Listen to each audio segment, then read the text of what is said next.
The research vessel Gentle Current tumbled through the empty space between stars like a broken toy. Inside the ship, 15 alien scientists from different worlds huddled together in the dark. Their beautiful crystalline hull had cracked in 3 places, and precious air leaked out into the void with each passing minute. Dr. Elix pressed his 4 tentacles against the emergency communication panel. The delicate Varani had spent most of his life studying peaceful things like star formations and nebula gases. Now he faced the hardest decision any being in the galaxy could make. The emergency beacon could reach many worlds, but their location put them in a dangerous place. They were drifting near the Sol system where the humans lived. Everyone in the galaxy knew about humans. They came from a death world called Earth, where everything tried to kill everything else. The story said they were violent creatures who solved problems with weapons and brute force. The Galactic Cooperative had rules about contacting Earth. Only in the worst emergencies should anyone risk drawing their attention, but this was the worst emergency Elix could imagine. Their ship had been studying quantum storms when something went wrong with their power core. The explosion had damaged everything. Life support was failing. The hull kept cracking. Soon they would all die in the cold darkness of space. Dr. Quinn floated over to where Elix worked. The tall, graceful being had led this research mission for 3 years. Now Quinn looked old and tired. "How long do we have?" Quinn asked in a whisper. "Maybe 6 hours before life support fails completely," Elix replied. "The hull breaches are getting worse. Even if we fix the air recycling, the ship will break apart soon." Around them, the other scientists tried to help, but their equipment was too damaged. Dr. Kale used her crystalline arms to hold broken panels together. Dr. Yala and 3 others worked to seal the smallest hull crack with emergency foam. Everyone knew they were just buying time. "Send the signal," Quinn said quietly. "Send it to anyone who can hear us." Elix looked at the communication panel. He could send their distress call to the nearest cooperative worlds, but those ships would take days to reach them. Only the humans were close enough to help in time. His tentacles shook as he programmed the message: 15 souls in distress, coordinates attached. Please help. The signal went out into space, carrying with it the hopes and fears of 15 desperate beings. Within minutes it reached the outer edge of the Sol system, where human monitoring stations waited and watched. On Luna Station, Commander Blake sat at his duty station reading routine reports when the communication officer called out, "Sir, we have an emergency signal. Unknown vessel in distress 6 hours away at maximum burn." Blake looked at the message and felt his heart rate increase. Alien contact was rare and usually went through diplomatic channels. This was different. This was someone calling for help. "Get me Admiral Chun on Earth," Blake ordered. "Priority channel." The conversation took only minutes. Earth's response was immediate and clear. They would launch a rescue mission. Politics could wait. People were dying. The rescue ship Defiant launched from Earth orbit 2 hours after the signal arrived. 20 human crew members prepared for something they had never done before. They were going to meet aliens face to face. Not as diplomats or traitors, but as rescuers. Back on the Gentle Current, the 15 scientists waited. Some prayed to their various gods. Others worked frantically to keep their ship together a little longer. All of them wondered if they had made a terrible mistake. Dr. Elix watched his instruments as the human ship approached. The humans had responded to their call, but what did that mean? Would they help, or would they capture 15 alien specimens for study? The stories about humans were full of violence and conquest. Maybe they should have chosen to die quietly in space. But as the Defiant grew larger on their screens, Elix felt something he had not expected: hope. The human ship was coming, fast and straight toward them. No weapons were charging. No threatening messages came over the radio. Just a simple transmission that made Elix's tentacles stop shaking. "This is the Earthship Defiant responding to your distress call. We are here to help. Please prepare for rescue operations." The voice was calm and professional. It sounded almost gentle. For the first time in hours, Elix began to believe they might actually survive this disaster. Dr. Quinn gathered the other scientists together. "They are coming too." "Help us," Quinn announced. "Whatever happens next, we must remember that we called them." We asked for their help and they answered. The Defiant moved closer to their broken ship. Through the viewports, the aliens could see the human vessel clearly now. It was nothing like their own graceful ships. The human ship looked like it was built for war. Angular metal plates covered a hull that seemed designed to smash through anything in its way, but the humans were not acting like conquerors.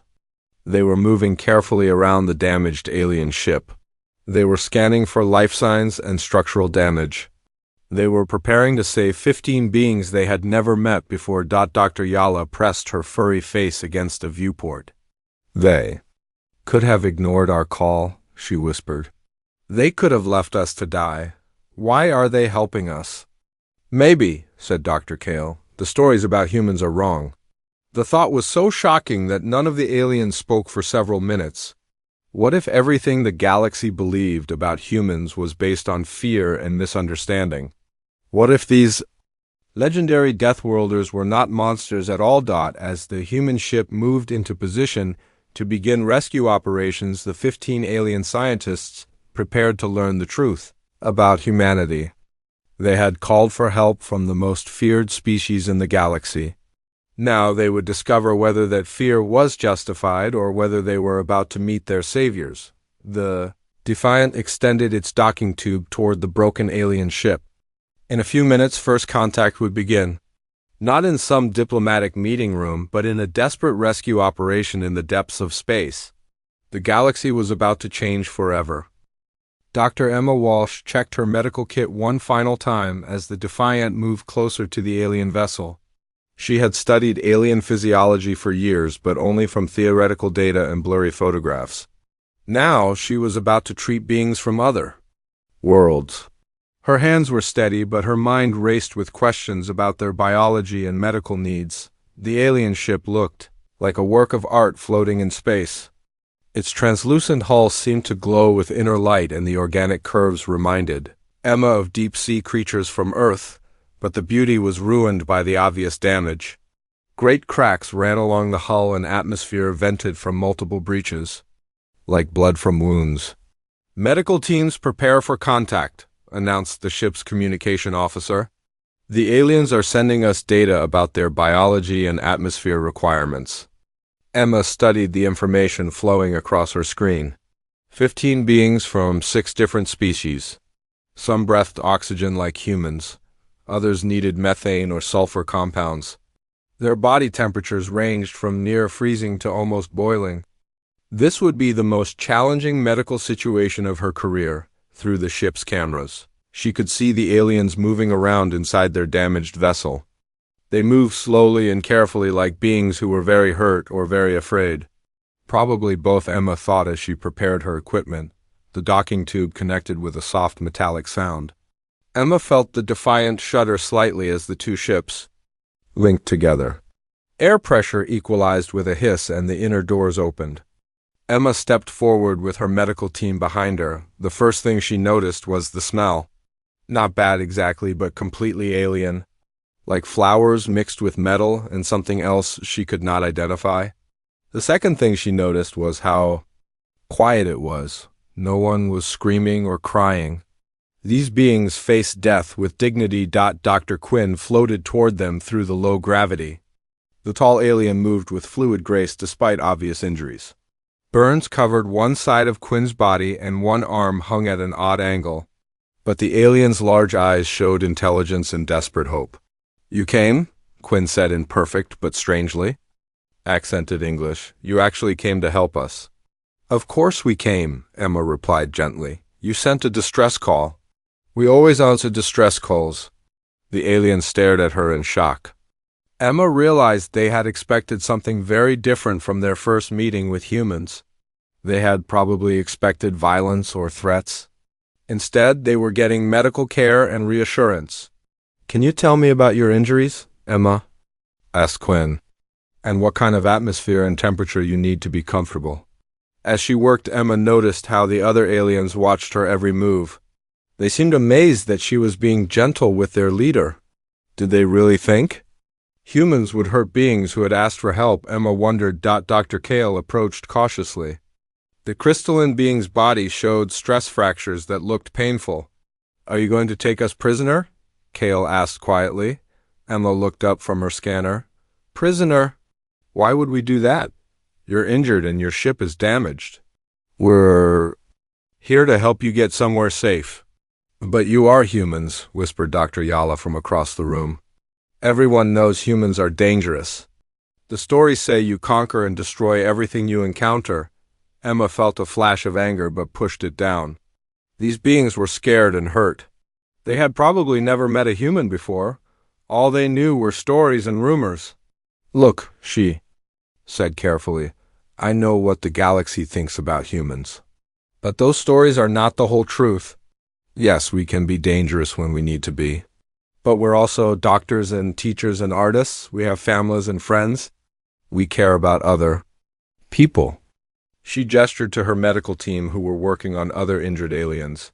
Does this look like conquering to you? We're treating your wounds and preparing to get you to safety. That's what civilized beings do when someone needs help. The aliens exchanged glances. Emma could see them struggling with the disconnect between their expectations and reality. They had called for help from monsters and instead met healers. Dr. Elix floated over holding a damaged datapad. Our ship's power core is completely destroyed, he said. Even if you repair everything else, we cannot travel under our own power.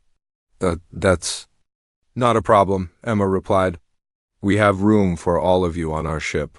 It won't be comfortable, but it's safe, and we can get you to the nearest cooperative station. You would take us aboard your ship? Asked Dr. Quinn. Even though we are strangers? Even though our presence might cause problems for you politically? Emma looked at the alien leader with surprise. You're hurt and you need help. Everything else is just details we can work out later. As her team continued treating the aliens, Emma noticed how they began to relax. Their body language changed from fearful to curious. They started asking questions about human medicine and technology. They seemed genuinely interested in learning about their rescuers. Dr. Yala approached Emma, while she was treating a badly injured alien from a species she had never seen before. Why are you helping us? Yala asked. What do you gain from this?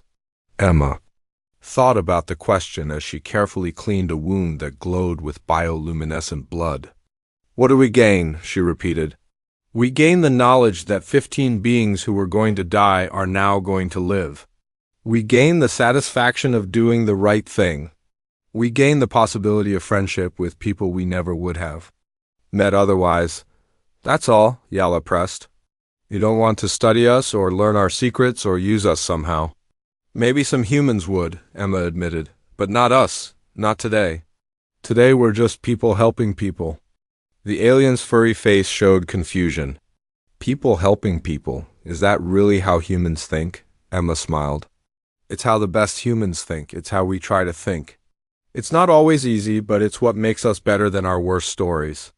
As the medical team finished their work and prepared to transfer the aliens to the Defiant, Emma realized this rescue operation was about more than saving 15 lives. It was about showing the galaxy who humans really were.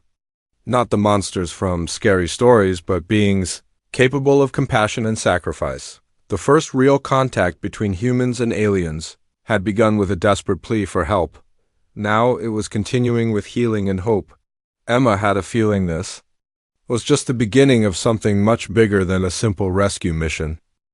Chief Engineer Rodriguez floated through the damaged alien ship with wonder in his eyes. The technology was unlike anything he had ever seen.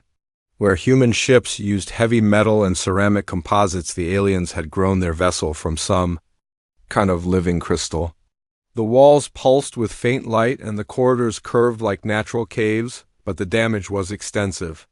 The power core had exploded with such force that it had cracked the ship's crystalline skeleton. Emergency systems struggled to keep the atmosphere breathable and the hull intact. Rodriguez had seen plenty of damaged ships in his career, but nothing quite like this. Miguel, what's your assessment? Asked the voice of his captain through the COM system. It's bad, sir, Rodriguez replied as he examined a massive crack in the ship's main support beam. The power core is completely gone. The hull is fractured in 17 places that I can see. Their life support is running on backup power that won't last another hour. He paused to watch an alien scientist trying to seal a small breach with some kind of foam that hardened when exposed to vacuum. The alien's 6 arms worked with desperate efficiency, but Rodriguez could see the patch wouldn't hold for long. Can we repair it? The captain asked.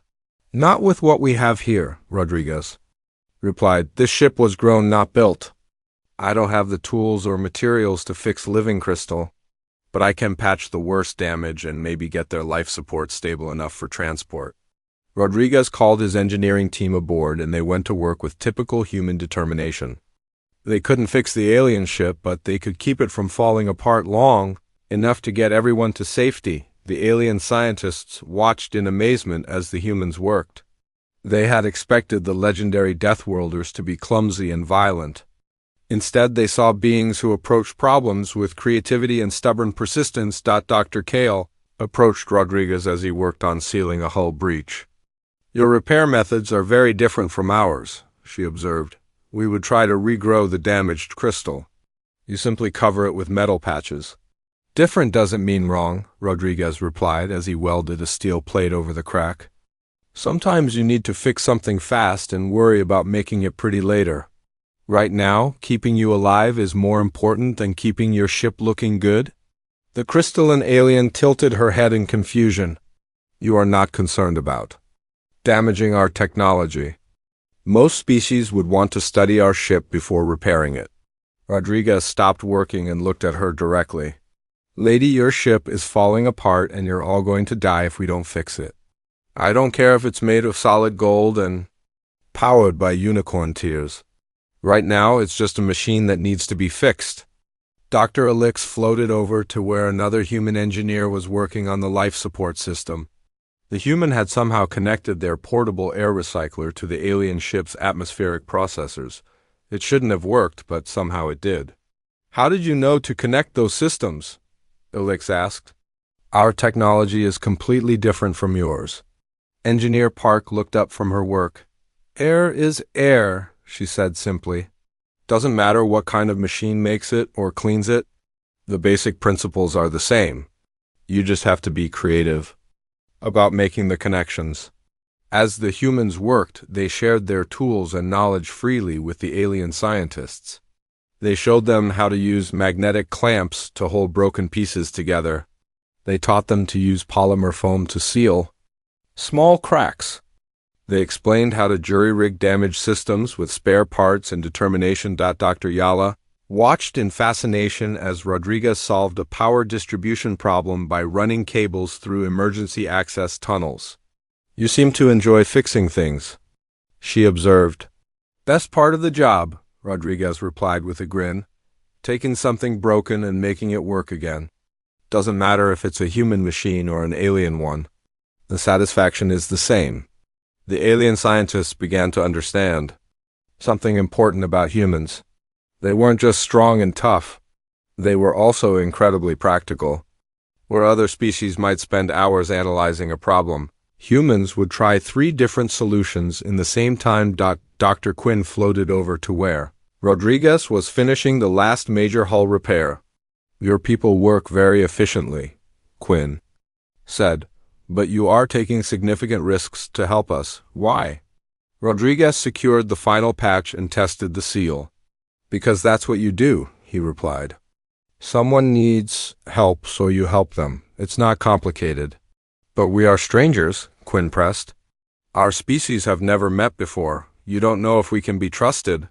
You sent a distress call, Rodriguez said. That tells me everything I need to know. You're in trouble and you need help. Everything else we can figure out later. As the repair work continued, the aliens began to relax around their human rescuers. They started asking questions about Earth and human society. They seemed genuinely curious about the people who had answered their call for help. Dr. Kale approached Dr. Walsh, who was monitoring the medical condition of the injured aliens. Are all humans like you? Kale asked. So willing to help strangers. Most of us try to be, Walsh replied. We're not perfect. We make mistakes, and sometimes we fight among ourselves. But when someone needs help, we usually try to do the right thing. The stories about humans are very different, Kale said quietly. The galaxy fears your species. You are known as conquerors and destroyers, Walsh nodded sadly. I know what the stories say. Some of them are even true. Humans can be dangerous when we feel threatened, but that's not all we are. We're also explorers, and builders and healers. We're complicated like most thinking beings. The repair work took 6 hours, but finally the gentle current was stable enough for transport. The humans had patched 17 hull breaches and jury-rigged life support systems. It wasn't pretty, but it would keep everyone alive during the journey to the nearest cooperative station. As the two ships prepared to depart, Rodriguez took one last look at the alien vessel. It was still beautiful despite the damage and human patches. The living crystals still pulsed with soft light, and the organic curves still reminded him of deep-sea creatures. You did good work, Dr. Elix said as he floated beside the human engineer. You saved our lives with your repairs. Just doing my job, Rodriguez replied. Besides, your ship is pretty amazing. I've never seen anything like it. Perhaps someday you can visit our world, Elix suggested. You could see how we grow these ships, Rodriguez smiled. I'd like that very much. As the Defiant began the journey to Harmony Station with the damaged alien ship in tow, the 15 rescued scientists began to understand something that would change their lives forever. The humans weren't monsters. They were just people who had answered a call for help, people who had risked their own safety to save strangers. From certain death, the galaxy's understanding of humanity was about to change in ways no one could imagine. The common area of the Defiant buzzed with quiet conversation as the ship traveled through hyperspace toward Harmony Station. Dr. Yala sat across from Sergeant Peterson at a small table, sharing what humans called coffee and what she called liquid courage. The furry alien had spent the last 2 days learning things about humans that challenged everything she thought she knew. So you have children, Yala said, looking at the photographs Peterson had shown her. Real offspring that you care for and protect. Peterson smiled as he looked at the pictures of his 2 daughters playing in a garden on Earth. Emma is 7 and Sophie is 5. They love to explore and ask questions about everything. Emma wants to be a doctor like Dr. Walsh. Sophie wants to be a spaceship pilot. But you are a soldier, Yala said with confusion. The stories say human. Soldiers are violent and aggressive. How can you be both a warrior and a father? It's not that complicated, Peterson replied. I'm a soldier because I want to protect people, my family, my friends, even strangers who need help. Being dangerous doesn't mean being cruel. Yala studied the human's face carefully. She had expected to see coldness or aggression in his eyes. Instead, she saw warmth and genuine care. On my world, we have stories about your species. They say humans enjoy fighting and conquering others. Some humans do, Peterson admitted. But most of us just want to live our lives in peace. We want our children to be safe and happy. We want to build things and explore new places. Fighting is something we do when we have to, not because we want to. Across the room, Dr. Elix was having his own revelation. He floated beside navigation. Officer Kim, who was explaining how humans solved complex mathematical problems. The approach was completely different from anything Elix had learned in his centuries of study. You just try things until something works, Elix asked with his tentacles, writhing in confusion. You don't calculate all the possibilities first. Kim laughed as she showed him a star chart covered with notes and corrections. Sometimes you don't have time to calculate everything. Sometimes you have to make your best guess and adjust as you go. The universe is too complex to predict everything. But that's so dangerous, Elix protested. What if you make a mistake? What if your guess is wrong? Then you learn from the mistake and try something else, Kim replied. That's how we discovered faster than light travel. Some crazy human looked at the math everyone said was impossible and decided to try it anyway. It worked. Alex stared at the human woman with something approaching awe. You just tried something that everyone said was impossible. That's what humans do, Kim said with a grin. We try impossible things and sometimes they work, sometimes they don't, but we keep trying. In the medical bay, Dr. Walsh was treating a patient with a condition she had never seen before. Dr. Kale's crystalline body was slowly healing from the stress fractures caused by the ship's explosion. As she worked, Walsh explained human medical philosophy to her patient. We try to fix the problem without causing more damage, Walsh said as she carefully applied a growth catalyst to Kale's injured limb. Sometimes that means taking risks. Sometimes it means trying treatments that aren't proven yet. Your medical knowledge is impressive, Kale observed. But you learn to treat our injuries very quickly. How is that possible? We adapt, Walsh replied simply. When we encounter something new, we study it and figure out how to work with it. Your biology is different from ours, but the basic principles of healing are the same. You are not afraid of the unknown, Kale said. Most species would be cautious about treating alien patients. Walsh paused in her work. Fear doesn't help anyone. You needed medical care, and I'm a doctor. Everything else is just details to figure out. As the days passed, the alien scientists began to understand something profound about humanity. They weren't the monsters from scary stories. They were complex beings capable of great compassion and terrible violence. They could be gentle healers and fierce protectors. They could be careful scientists and wild risk-takers. Dr. Quinn spent long hours in conversation with the ship's captain. They discussed philosophy and science and the nature of intelligent life. What struck Quinn most was how the human approached problems with a combination of logic and intuition that seemed almost magical. How do you make decisions? Quinn asked during one of their talks. Your species seems to balance reason and emotion in ways that confuse other beings. We use both, the captain replied. Logic tells us what's possible. Emotion tells us what's right. Sometimes they agree. Sometimes they don't. When they disagree, we have to choose. And how do you choose? We try to do what's right even when it's not logical. We try to help people even when it's dangerous. We try to be better than our worst impulses. Quinn considered this carefully. The galaxy fears humans because you are unpredictable. You do things that don't make sense from a purely logical perspective. Maybe that's what makes us human, the captain suggested. We don't always do what makes sense.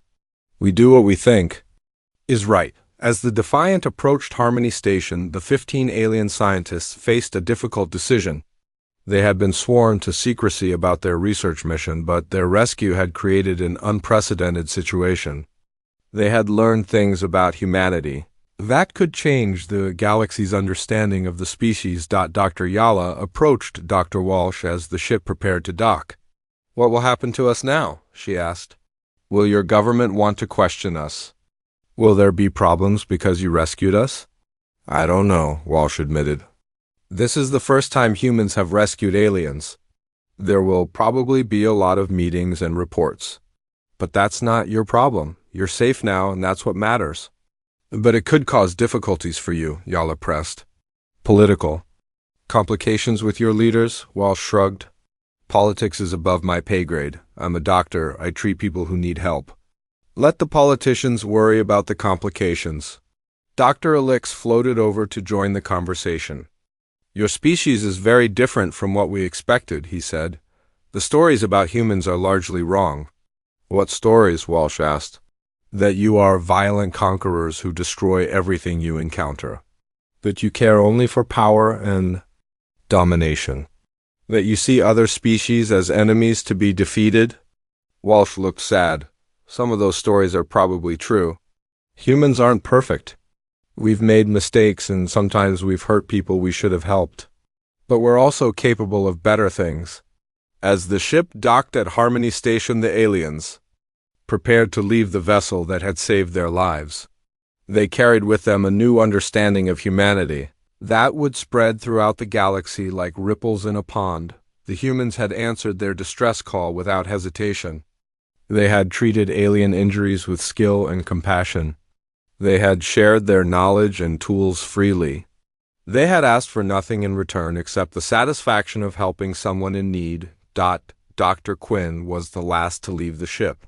The alien leader turned to thank the human captain one final time. "You saved our lives," Quinn said. "We will not forget this kindness." "Just pay it forward," the captain replied. "Help someone else when they need it. That's how we make the galaxy a better place." As the aliens walked down the docking tube into Harmony Station, they carried with them a secret that would change everything. They had met the galaxy's most feared species and discovered that fear was based on misunderstanding. The humans weren't monsters. They were people. Dangerous people, perhaps, but people nonetheless. The question now was what to do with this knowledge. The galaxy needed to know the truth about humanity. But the truth was so different from the accepted wisdom that few beings would believe it. Without proof, the 15 alien scientists had become accidental ambassadors between their species and humanity. What they said next would determine whether the galaxy continued to fear humans or learned to see them as potential allies and friends. The conference room on Harmony Station felt smaller than usual as the 15 alien scientists gathered to make the most important decision of their lives. Outside the windows, starships from dozens of worlds docked and departed in the endless flow of galactic commerce. Inside the room, 15 beings who had survived the impossible debated what to tell the galaxy about their rescuers. Dr. Quinn activated the privacy shields and sealed the room from outside observation. The research mission they had been on was classified by the Galactic Cooperative's highest levels. Their rescue by humans had created a situation no one had planned for. "We must decide carefully," Quinn announced to the assembled scientists. "What we report about our rescue will affect relations between humanity and every other species in the galaxy." Dr. Kale spoke first. Her crystalline body still showed the stress fractures from the accident, but she was healing well thanks to human medical care. "The official policy is clear. We report that we were rescued by a human vessel. We provide basic details about their capabilities and behavior. We say nothing about classified aspects of our mission." But that's not the real question," interrupted Dr. Yala. "The real question is whether we tell the truth about what we learned. The humans aren't what the galaxy thinks they are." The room fell silent as the aliens considered the implications. For generations, the galaxy had feared humanity based on stories and rumors. First contact protocols assumed humans were aggressive conquerors. Defense strategies were built around the assumption that humans were inherently hostile. But the 15 survivors had seen something different. They had seen humans risk their lives to save strangers.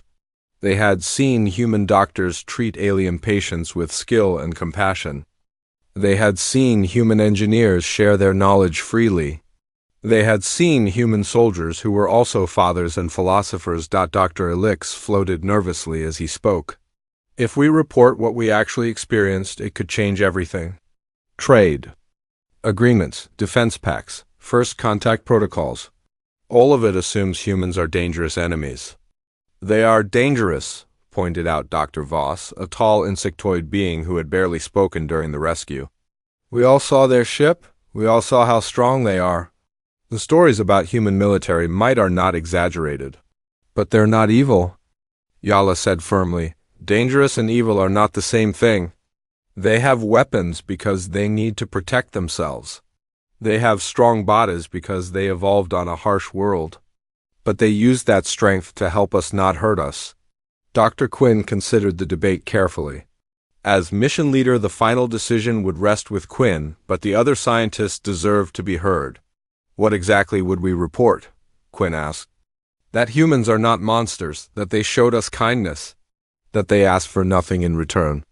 "We would report the truth," Kale said. "That they answered our distress call immediately, that they treated our injuries without studying us first, that they shared their technology to save our lives, that they treated us like people, not specimens." "And what would that accomplish?" asked Dr. Voss. "Even if we report this accurately, who would believe us? The galaxy's fear of humans is based on documented history. Their expansion from Earth was rapid and aggressive. Their military conquered several systems.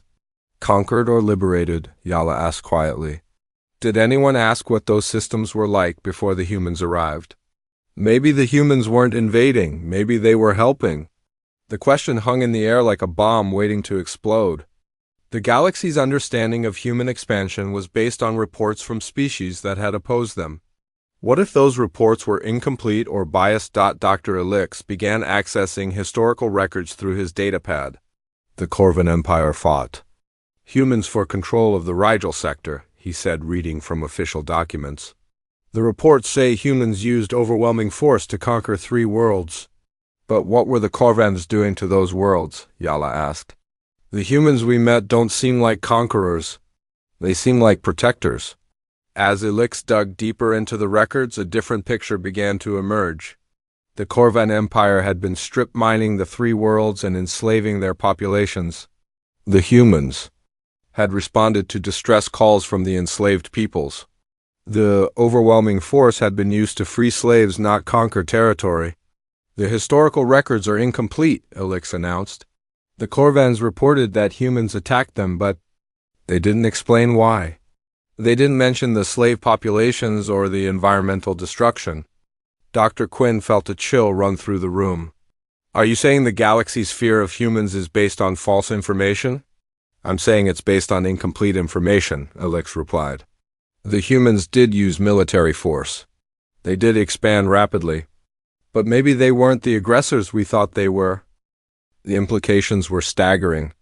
If humans were actually liberators rather than conquerors, then the galaxy's entire approach to them was wrong.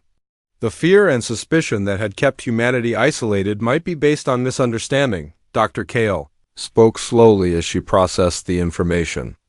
We need to be very careful about how we present this. If we're wrong about human motives, it could be catastrophic. But if we're right, then the galaxy is wasting an opportunity for alliance with a powerful and benevolent species. What do you recommend? Asked Dr. Quinn. We tell the truth, Kale said firmly, all of it. We report that humans rescued us without hesitation. We report that they treated us with respect and kindness. We report that they asked for nothing in return. We let the Galactic Cooperative draw its own conclusions. Dr. Yala nodded agreement. The truth is that we would be dead without human intervention. The truth is that they showed us compassion when they could have shown us conquest. The truth is that everything we thought we knew about humanity might be wrong. One by one, the other scientists agreed. They would report what they had actually experienced rather than what they had expected to experience. They would tell the galaxy that humans were not monsters but complex beings capable of both great violence and great kindness. Dr. Quinn made the final decision. We will submit a complete report of our rescue to the Galactic Cooperative. We will recommend that they reconsider their policies toward humanity. We will suggest that fear may not be the appropriate response to this species. The report took 3 days to complete. Each scientist contributed their observations and experiences. They documented the human response time to their distress call. They detailed the medical care they had received. They described the engineering solutions that had saved their ship. They recorded conversations that had revealed human motivations and values. Most importantly, they challenged the accepted wisdom about human nature. The report suggested that humans were not inherently aggressive, but rather protective. They were dangerous when threatened, but compassionate when approached peacefully. They were capable of both warfare and healing depending on the circumstances. Dr. Yala added a personal note to the report. The humans who saved us were not monsters, she wrote. They were people with families and dreams and hopes for the future. They risked their lives to save strangers because they believed it was the right thing to do. If this is what humanity truly represents, then the galaxy has made a terrible mistake in fearing them. The report was transmitted to the Galactic Cooperative Council on the heavily defended world of Nexus Prime. Within hours it was being analyzed by the galaxy's best xenobiologists and political scientists. The implications were too important to ignore. Chancellor Korex read the report 3 times before calling an emergency session of the council.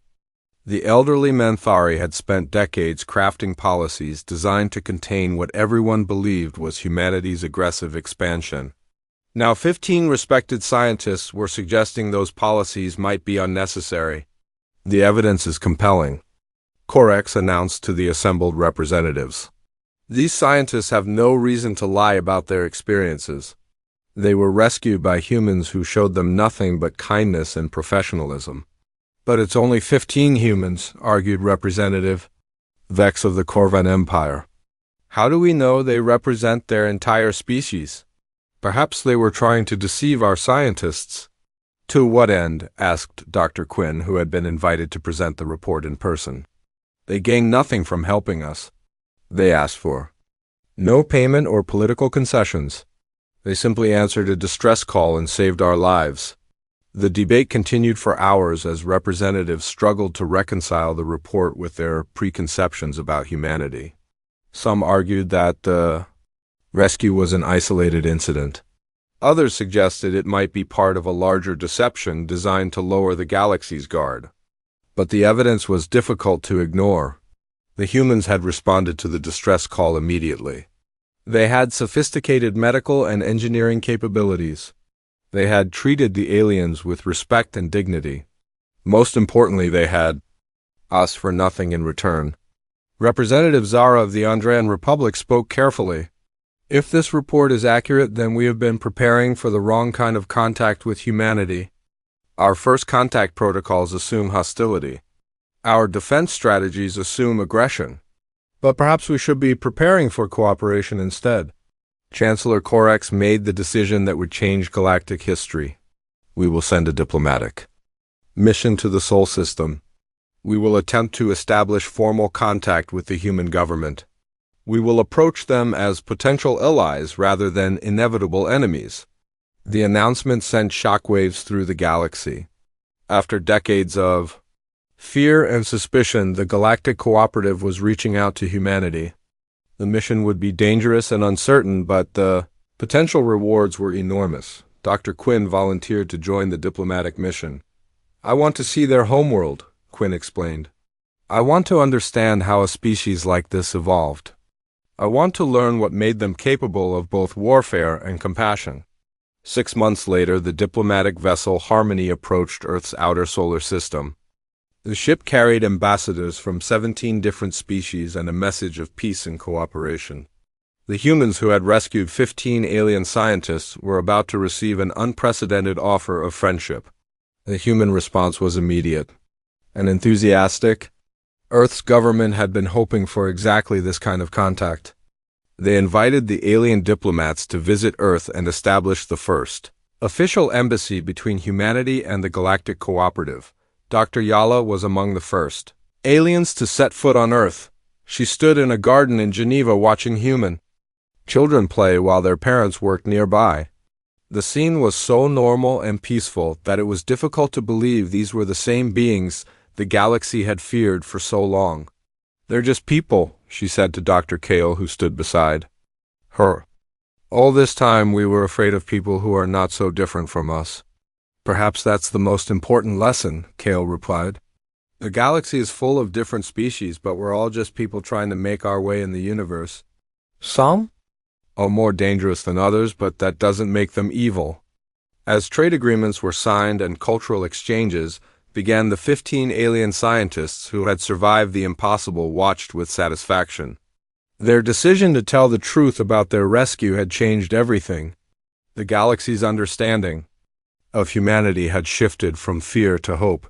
Dr. Elix established a research station on Earth's moon where alien and human scientists worked together on projects that would benefit both species. Dr. Quinn became the first alien ambassador to Earth and spent years learning about human culture and history. But it was Dr. Yala who perhaps understood best what had really happened. She had been saved by beings who could have ignored her distress call. She had been treated with kindness by people who had every reason to be suspicious of aliens. She had learned that the galaxy's greatest fear was actually its greatest hope. The rescue of 15 alien scientists had begun a new age of cooperation between species. The humans who had answered a simple distress call had proven that civilization was not about being the strongest or the smartest. It was about being willing to help when help was needed. The galaxy would never be the same. And it all started with 15 desperate beings who sent a distress call and the humans who answered it without hesitation.